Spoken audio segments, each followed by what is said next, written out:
Since we've got some time to spare, let's talk about something. What would be good to talk about? Oh, I've got it. Why don't we talk about the end of the world? What do you think? It's interesting, isn't it? Have I piqued your curiosity yet, Mr. Martin? I just know. Now let's talk all about you, shall we? You've worked for the baby for 3 years, haven't you? Before that, you served time in prison for 8 years. That must have been awful for you. You were released early for good behavior. For a guy that got convicted of murder, you certainly got out quickly. Did you like living with your girlfriend? I'm pretty sure you did. I'm talking about the girlfriend you shot. Her name was Edda? That Edda was quite the drug addict, wasn't she? And you did your best to try and keep her off the stuff, didn't you? Goodness, that's a pretty difficult thing to pull off. Were you in love then? Then she quit the drugs somehow. All was bliss and she would wait for you to come home every night. Together the two of you were quite happy. But then one night, when you returned to your room, you saw something that really made your blood boil. There she was, with her old boyfriend. She'd been doing drugs again. It was written all over her face.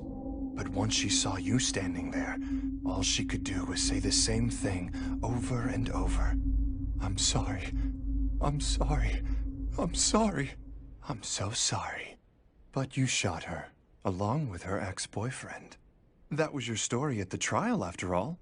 Why'd you lie? That doesn't make a whole lot of sense. The truth was, she killed herself.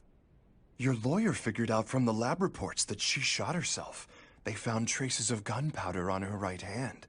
But when you testified in court, you stuck to the story that you gunned her down.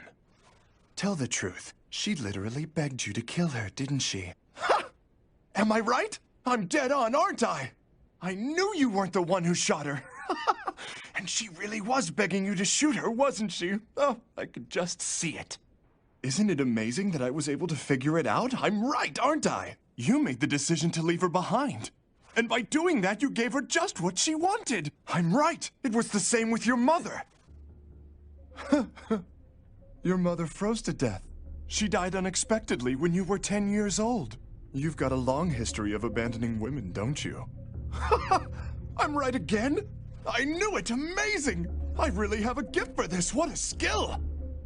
Every night, your mother would get stinking drunk and you'd carry her home. Isn't that right? And your mother would always tell you to just leave her where she was, there on the street. But you wouldn't listen. Instead, you'd carry her home every time. But then came that one night. You left her there. Isn't that true?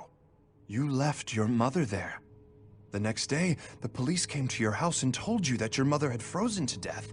You thought that what happened wasn't your fault. After all, you had left her there because she told you to. And you're right, it wasn't your fault. Your mother and your girlfriend both wanted to die. You were helping people who wanted to die to find some relief. Why torture yourself? You did the right thing. Look, you freed the two of them from the agonies of their worthless lives. Now there's Ava. She too wishes to die, Martin.